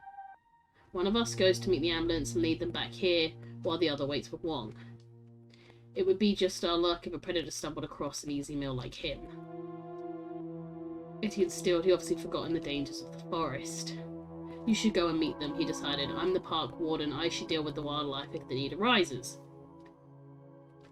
And if I run into anyone finding my way back to the main road? Etienne blanched. He hadn't considered that option either. He looked back and forth, between me and Wong, trying to decide what would be the safer option. The park warden forgot about the dangers of the forest. Right. Exactly, like, I guess he's probably has got a bit more pressing matters of a dying man at his feet. So do we want to wait? Do we want to go fetch help, or do we want to stay with Wong? Fetch help. Alright, going by Laura's words. Remember, anything that goes wrong, it's Laura's words. Wait. You fetch help with your GPS. Etienne pulled his gun from his holster and passed it to me. Oh, we do have a gun. Okay, I expect to get this back without it being discharged. It's just a precaution. I wouldn't want you in any danger. I smiled, touched by his concern. Etienne had a kind manner under his grief for the loss of his father. I'll be careful, I know what I'm doing. I don't. I'll keep Wong warm, be careful. I set off, shaking my head. Still, Etienne had a very mothering attitude, and I suppose an experienced park warden, I was just a babe lost in the woods. Luckily, he didn't have a worried. I made it back to the main road without an incident, not even seeing a mouse, let alone something big enough to eat me. I was actually surprised that I found the jeep so quickly. It must have slowed us down more than I thought to creep around the woods earlier. Mr. Etienne was not impressed with my new capabilities. Did I do something wrong? You startled the bastard. No, he's just not used to you. You know, you're a talking watch. I leaned against the Jeep and waited, the cold freezing my limbs. Etienne still had the keys to his car, so there was no chance of me climbing inside and using the heater. The moments ticked by and I swore at myself for telling Etienne to hold off and calling the hospital. They could have come much more sooner. I hunkered lower to wait out the wind. Finally, flashing lights rounded the corner and an ambulance pulled up beside the Jeep. I waved and approached the driver's side. He's through the words puffed out of me, and I grew more aware of the dire situation one was in. Through woods. One of the two uniforms asked, his accent heavy and eyebrows bushy. Much trouble. Do you have a stretcher or rope? The language barrier was too thick, so I improvised with complicated hand gestures. Ah, oui, I get it. Relief washed over me as they brought out a flexible stretcher as well as blankets and a medkit. Satisfied, I smiled widely. Follow me. I gestured, and even if they didn't understand my English, they knew the meaning. Teacher, I have another question. You're always full of questions, Moti. Very well, what is it? It's become very troublesome with two people who speak a different language. Why doesn't everyone learn the major languages or have one central language for organized civilizations? It's not so simple, and to say so would be offensive. How brilliant, send an email. No, top one, fuck that. Yeah, fuck you, Modi. I will do more research on the matter until I understand it fully. I shook my head, still amazed at Moti's inquisitiveness. After many months of wearing the watch on my wrist, the two emergency officers behind me grumbled in a dialect of French I didn't understand. I didn't ask Moti to translate. I didn't need to. Etienne stood. When we reached him, his jacket strewn over the side to keep them warm. There was relief in his eyes too. We both backed away to let the paramedics do their job. How's he been? I asked, shifting from foot to foot to try and keep the warmth I gathered from the walk. He woke briefly but didn't say anything coherent. Well, not that I could tell at least, just something about golden-eyed men. Now, we met the golden-eyed men in the last lot. I stared at him, absorbing the news. It would make sense that they would be here too. You know who else he's talking about, don't you? Etienne asked, tilting his head to the side. Well, yes, but I'm not going to talk about this around paramedics right now. Etienne remained silent, looking back towards the felled form of Wong. So he could hold all of your answers then. I frowned. Probably not. It would be strange if this all came down to a single man who could fix everything. But he can help. Yes. Etienne nodded, and as soon as I pressed his firearm back to him, he reached over and squeezed my arm. Let's hope we saved him in time then. Several hours later, he's dead. I winced as I took another sip of the hospital's coffee. It was basically glorified dirt, but it was hot and included caffeine, and I wasn't one to turn that down. Etienne sat next to me, gulping the same steaming beverage. He pulled some strings with the hospital as a park warden and got us included on any information about Wong. However, as soon as we arrived following the ambulance, he'd gone straight to surgery, and we haven't had any news since. You know, I've been thinking, Etienne injected suddenly. I looked over it with a tired expression. Probably best you don't do that too often. Probably best you don't actually think for once. It makes him sound stupid. I mean, I would also say that, but I don't. This man's father is dead. We've just found a bleeding man in the woods. He's bleeding. So snarky. Should we go? I feel like going snarky is funny. And we're trying to be, well, we'll go snarky. We're doing it. Alright, no, he just ignores me. My father was always involved in his research to a manic degree, Etienne said, a twitch in his jaw. I wondered briefly if this was the reason for their estrangement. He was, I admitted, but how is that going to help us now? It's all gone.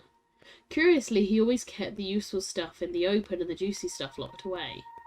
He had locked diaries all over the house when I was a kid. Maybe that can tell us why he was killed. Slowly he reached down and pulled an overstuffed diary out of his bag. Turning it over in his hand, I recognised it's Saul's diary. That was his. It got sent to me among a box of his other stuff when he died.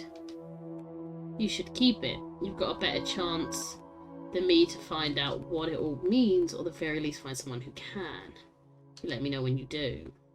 I blinked at him, shocked, turning it over my hands. It's locked. Then open it. Thanks, mate.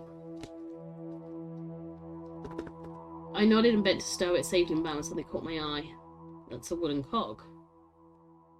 I pointed to the top of his bag. It spilled out when he'd taken out the diary. Took it out. Yeah, it was my father's as well. He kept it in a secret place, but I can't seem to figure out why. It seems useless.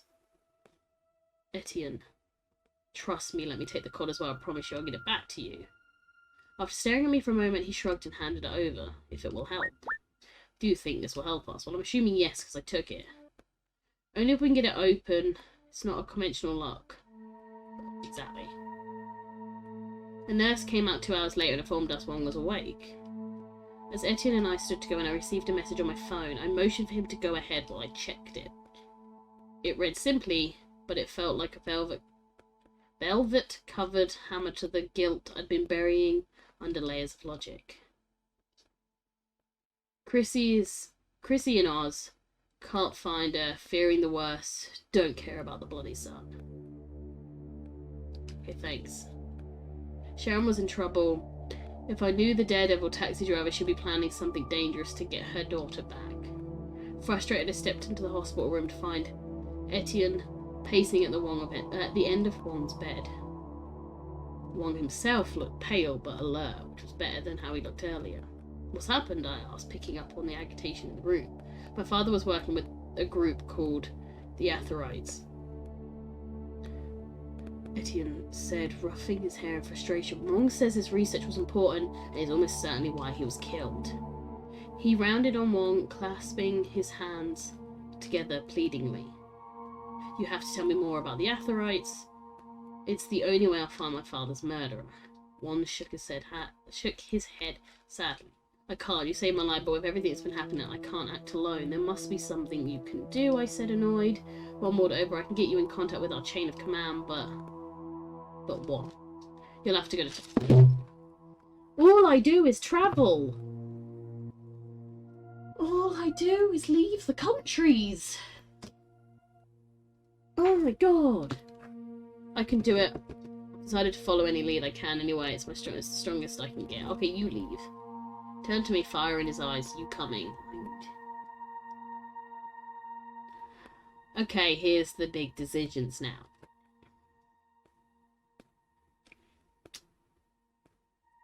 We can either go to Australia and help Sharon find Chrissy, I think,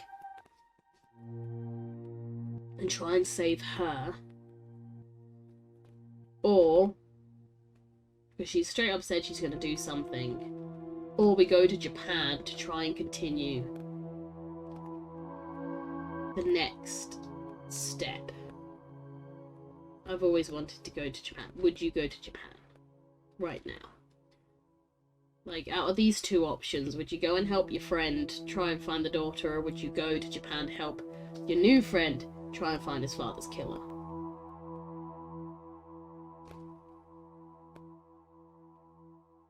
Because for me, I don't know.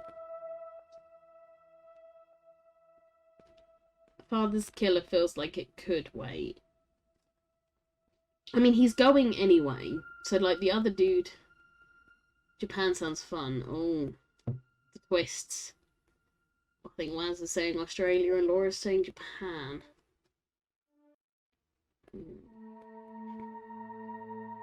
Because I feel like here's the thing, if we go and save Sharon and Chrissy, it's got nothing to do with the sun. Whereas the bottom one has everything to do with the sun. Because we're trying to find out who murdered the scientist looking into the sun. Both. Libby, you can't do both, or at least you can't at this moment. Be brave, even if you're not pretend to be. No one can tell the difference. How the fuck did Notebot learn that? You can easily tell when someone's being, you know, lying. Alright. Australia, Japan. Do I have a coin? Nothing broke. Someone flip a coin on Google. Oh wait, do I still have the flip a coin on Google? Six, okay. So many notifications. I didn't actually want to do that yet. A scam. Flip a coin. Right. We're flipping. Heads, tails. We got tails. I don't know if it'll actually come up on my... to prove. So we're going to Japan. That's the fair way of doing it.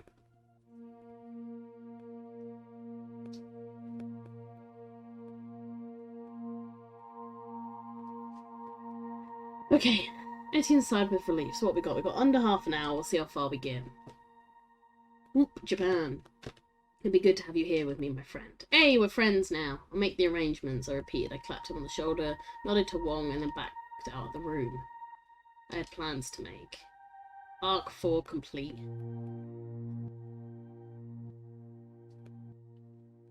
Pretty sure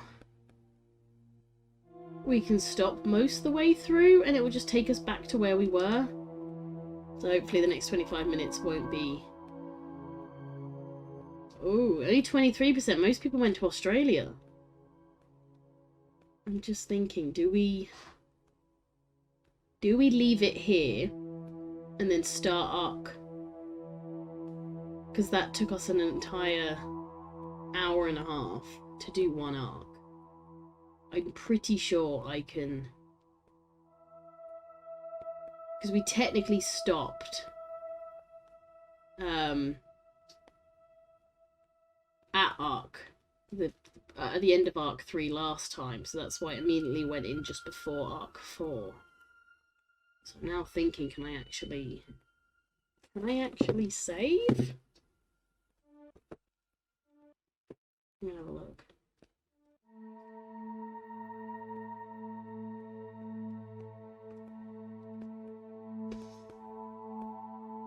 No, I don't want The Witcher. I don't want The Witcher. Let's have a look. The other people were pussies.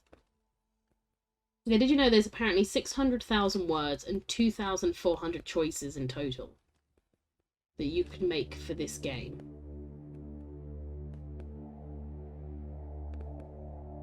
I just want to know if I can save. That's an awful lot of choice. That's what I mean. They are like, you can get so many different endings. It cost me like 60p. It doesn't say anything about save points. Because I know that when we tried it, it saved after, it saved just before this bit. But nowhere actually says about save points.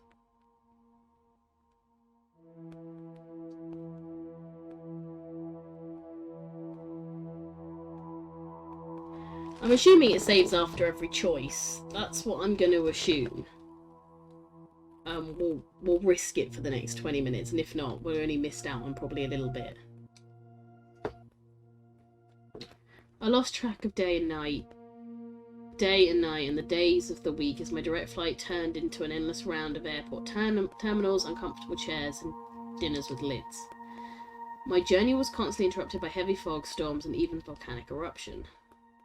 By the time Etienne and I had finally arrived to Tokyo, we knew a large number of our fellow passengers by their first names and by the names of the people waiting for them on the other side.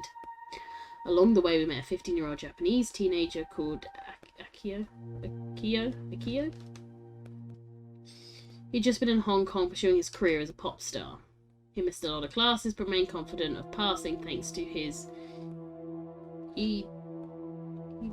memory. When everyone on board was too tired to feel shy Akio entertained us with surprising melodic performances of Lady Gaga, Sam Smith, and The Weeknd. After that, he took requests, and he knew every word to every song requested from Queen to Kanye. We farewelled Akio with half-delirious promises to keep in touch. We're not going to keep in touch with him. By the time we had traversed the gauntlet of customs, the clouds we'd flown above had darkened, and then burst, pouring rain and exploding with thunder and lightning. Etienne made a face that doesn't smell like it'll clear up anytime soon. Should we push through to Nico Street? Or stay here and wait it out?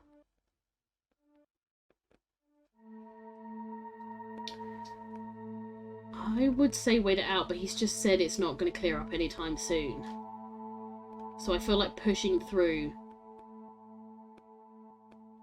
might be the better option? Maybe?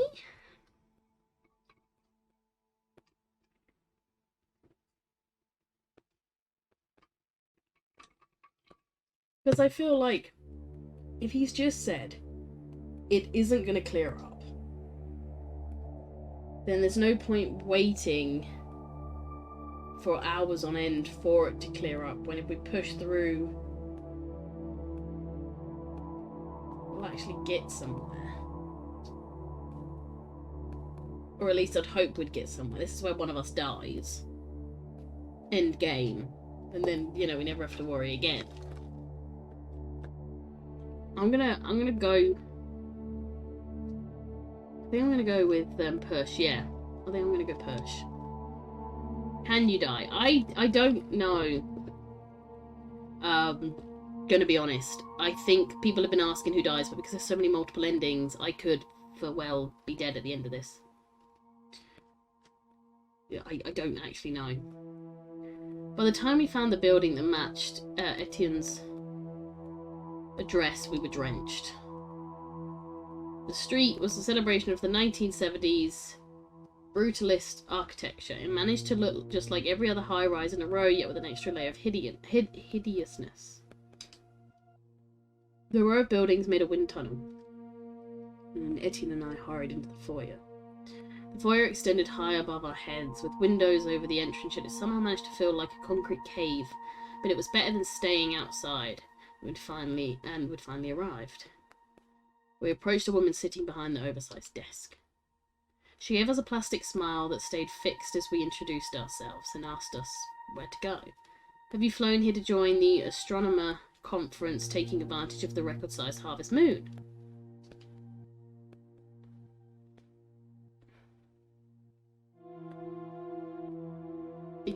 Oh, are our names going to be on a list, or are they going to tell us that we say that's us and then our names aren't on the list, we're screwed. But then if we say no, we'd like to join, and they say no, we're screwed. Fly.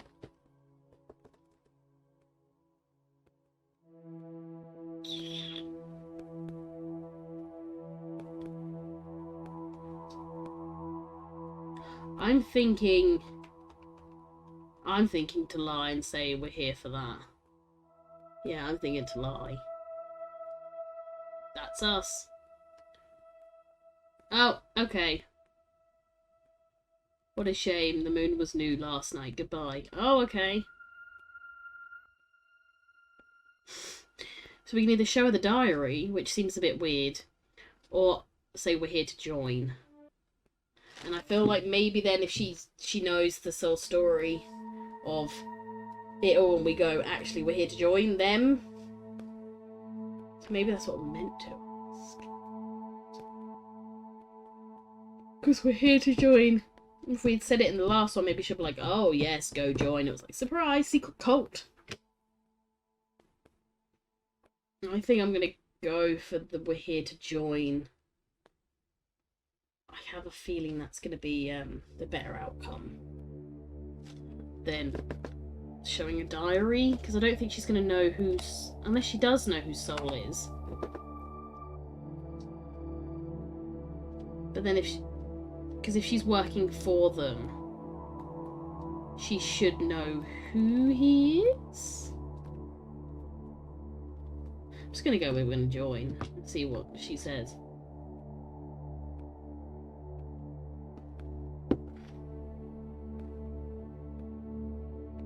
Ether, she said, like in Victorian science fiction books. Have you read Philip Reeves' Locke? Light series, children books, of course. Please stop deflecting us. It's been a long journey and we're tired of this nonsense. She dropped a smile. This is a business, not a hotel. Please leave before I call security to stop you bothering me. I have work to do. After 2 days, or was it 4, in and out of airports, her dismissal was almost more than I could take. Etienne drew me away and we went to find a hotel and regroup. We glanced back to see the receptionist painting her nails. It was still raining. There was a cafe across the road, but no obvious accommodations. We hailed a taxi. Boom of thunder made me jump. Did you see that? See what? Lightning just struck number 5. Good. I wish it had burned down. And he shook his head. The lightning should have struck the top of the building. It didn't hit a spot at least 3 stories higher than the roof we can see. How is that? The top floors of number 5 are invisible. They're hidden somehow, but they're there. It looks ordinary, but it's the tallest building here. Good to know we definitely have the right building, even if they're not letting us in yet. Let's sleep on it. Agreed. Taxi dropped us at a hotel and only a few minutes away, and we made our way inside. It occurred to me that we were exhausted, hungry, and already announced our presence in Japan to at least one person. We're vulnerable at the moment. As far as I know, we're in no danger, but let's keep our phones on. I have a better idea. Let's room together so we're close in case either one of us is attacked. That seems weird. You want to share a bedroom? No, I want to share a suite with 2 bedrooms. Gave me a cheeky look. I hadn't seen why. Do you happen to sleep in the nude? Because I'm fine with that. Exactly the reason. Let's share a suite. I feel like maybe he's gonna kill me. But then I can't see making me fly all the way to Tokyo to kill me is a smart idea. And there was one bed. Can you imagine? Just here's a choice game. Anyway, surprise. There was one bed. Like, oh no, what are we gonna do? Oh my god. Yeah, you know what? Let's get one bed. Let's share a suite. Let's get the one bed. Yeah, it's gonna have many beds, but still. Let's get the one bed. Etienne dumped his bags on the couch in the main room. I took mine with me and set them beside my bed. I wondered what it would be like to share a suite with him. Was he always so messy? We settled into our neighbouring room. Didn't I pick a suite? I thought I picked a suite. Or did it just misclick and I didn't pick a suite? We're back. That's a scam. I'm pretty sure it was his neighbour. We settled into our neighbouring rooms. I'm pretty sure I picked a suite, did I not? Oh well. Okay, well. Whatever. Probably have to do this bit again anyway. A scam, right? You slept for 11 hours and 45 minutes. Oh, look, it's Mao. It's Mao when he's alive. Send that to him. Is it really morning? Here, I mean. Yes, teacher, the temperature outside is 43 degrees Fahrenheit with a 7% chance of additional rain. Judging by what I can hear, Mr. Etienne is awake and has showered. Suites have a living room and attached. But yeah, but he then said our neighbouring rooms. And when one of them, the options were, yes, a neighbouring room is fine, or yeah, let's share a suite. So when he said neighbouring rooms, I was like, I swear I picked a suite and not neighbouring, and then he was like, I wonder what it would be like to share a suite with him, and I was like, pretty sure that's what I picked, but I guess I must have either misclicked or not. I recommend you do the same before your personal hygiene becomes noticeable. Maybe they just don't want you to get kinky. But that's what I want to do! Clearly! That's why I bought this game! Thank you, Moti. I sniffed my shirt and gagged. I'll do that. I showered and raided the minibar, not willing to leave the cocoon of the room without some kind of substance. 2 packs of overpriced peanuts later, I was ready to face the world. Dolores texted me a picture of the Peruvian national Victor Santiago, saying his travels align with the murders of both Professor Sol and my intended contact back in Peru. Golden eyes stared out of the photo at me. It was curious that other than his eyes, he looked completely normal. The worst humans so rarely looked evil on the outside. But there was good news. He hadn't followed me to Japan. Finally, yeah, see, they're going for rooms. But then, I still don't know. It's whatever way. The one bed didn't happen. Emerged from his room, still shirtless with his hair wet. I felt suddenly overdressed. Hungry? He asked. A bit weird. My stomach rumbled loudly in response, and I blushed. The one bed. We discussed strategy over breakfast. Etienne apologised for the take your shirt off too. just what do you want to do? Undress. It only made me more curious about what was happening inside number 5. I saw a cafe across the road. Should we case the joint and try and get inside through a back entrance? How long we got? Let's go to the cafe, or let's see if we can get inside through a different door. I feel like staking the place out is a good idea. Like, going to the cafe and actually casing the joint might be a better option than trying to sneak through and get caught again and get fucked, but not in a good way, in a bad way. I'm gonna go with the cafe, I think.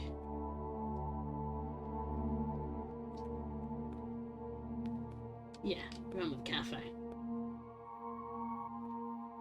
Etienne and I settled into the cafe, resisting the urge to order sake at the hour of the morning. We watched the street, seeing people coming in and out of every building except number 5.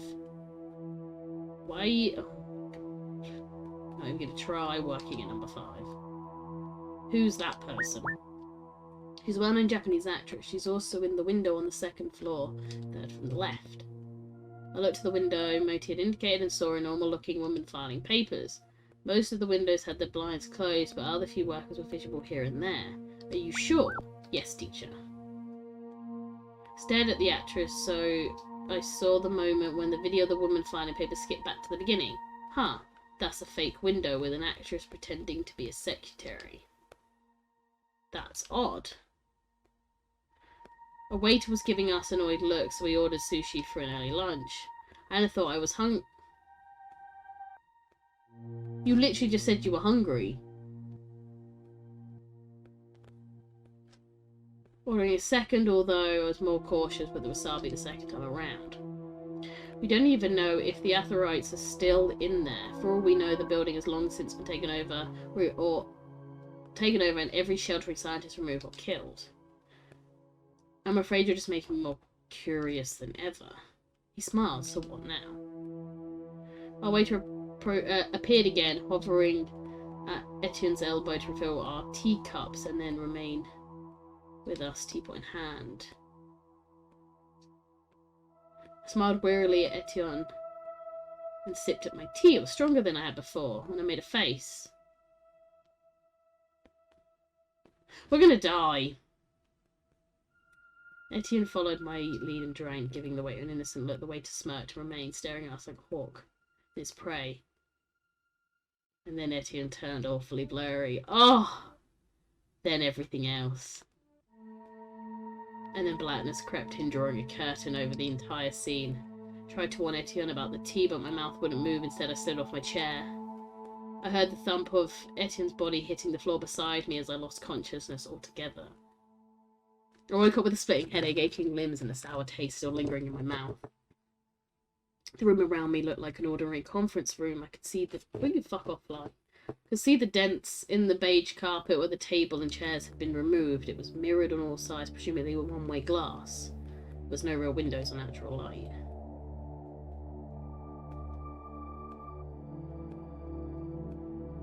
Loudly threatened to those listening or begged to be released. They know we're casing the joint, so I feel like begging isn't going to do much. Right, I'm off to go have some dinner. Later, peeps, don't die. Thank you, Waz, for stopping by, and thank you for the gifted sub. You're going to miss out on whatever happens in the next 5 minutes. You're going to miss out. It's going to be sad. I'll let you know if we die. Bye, Laz. Yeah, let's go for threaten. Does What's-Her-Face know you're using footage from one of her films? I'll catch the VOD, no worries. Yeah.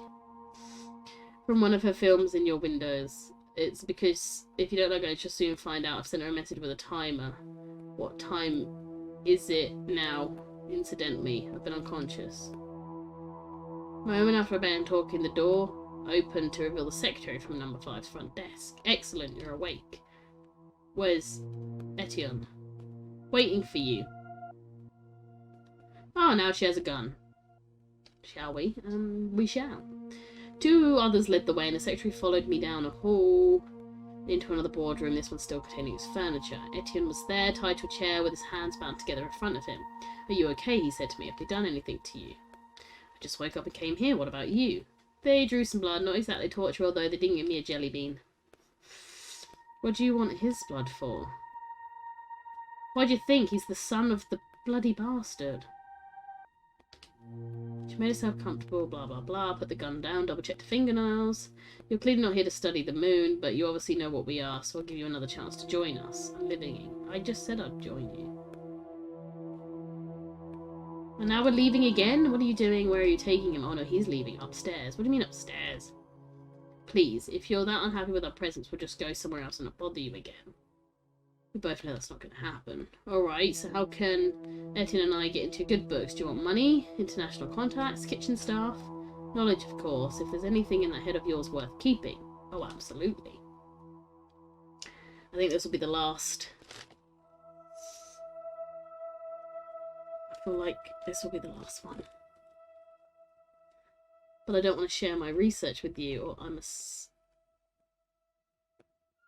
physicist. I had to think about that for a second. Bottom. I'm a physicist. Alright. She laughed. Alright then, some basic questions to check you're not a complete moron. We'll see. We've got another couple of minutes. Fine, I said, wriggling my bonds in order to tap my screen. How far away is the sun when it's here? And has that distance changed lately? Just under 150 million kilometers, I answered, silently thanking Moti and impressed at the automatic selection of metric units. And no, the moon's orbit around Earth has grown more elliptical? Yeah, sure. But the Earth's orbit around the sun is unchanged. Okay, so you're studying the sun outage, I assume, of course. How long was the sun gone during the second incident? 19 hours, 45 minutes and 34 seconds, rounded to the nearest second.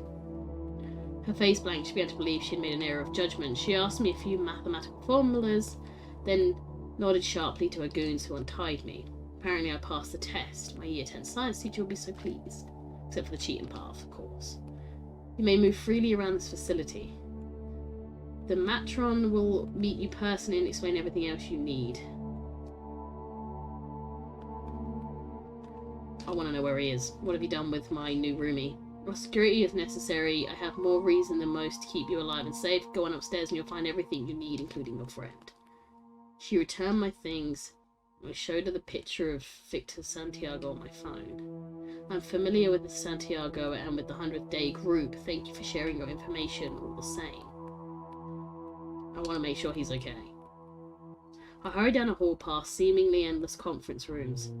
Took the fire stairs rather than the elevator. The one window I saw had an odd sheen to the glass. I had no idea how long I'd been unconscious. After 3 flights, I was breathing hard, my heart pounding with a mixture of exertion and worry.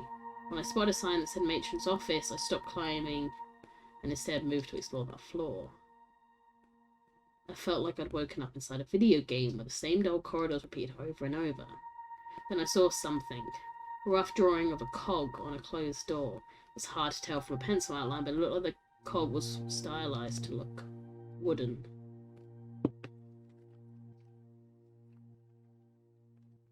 And that is where I'm going to leave it.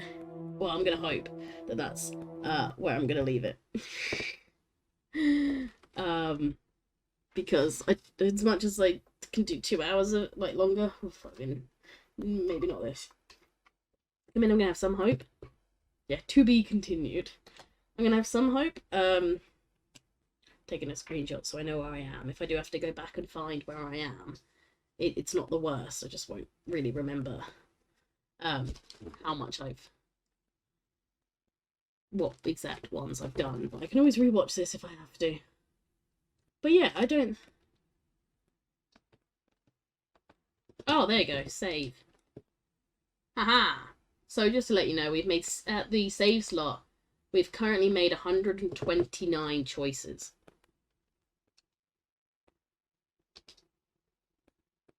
So it will take me to the choice just before this one.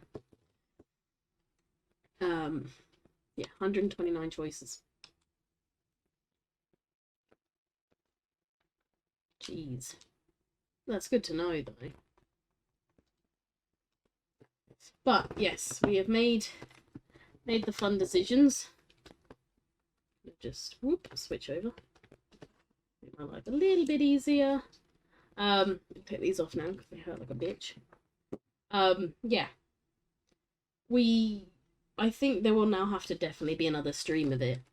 I was trying to see if I could finish it, but I didn't think it was going to take that long. So I'm guessing last time we did 3 arcs, nearly. Full 3 arcs in, I think that one was 2.5, maybe to 3 hours. So, hopefully we'll do another one at some point. And we will finish this one. I probably won't do the other 2 games unless I really desperately need something. But obviously that's to be decided. Depending on how well I liked this one. I do like it, it's fun. But it might be a case of those ones I just play whenever. But yes, there is no stream tomorrow. There will be on Matt's end. So, follow Matt if you don't already. At Mr. Mateus Players. Because there will be a stream on his end, but it will not be our usual VR chat. It will be Phasmophobia, I think is what they're playing. So there's no stream from me tomorrow, but there is a stream from me on Thursday. And that'll be Stardew. Hopefully that one won't be a... That one I'm going to try and keep 2.5 hours. Not 5 hours again. Killed me. A lot. But yeah, so that's the plan. So thank you for watching, thank you for helping me with all the choices, and until Thursday, bye bye.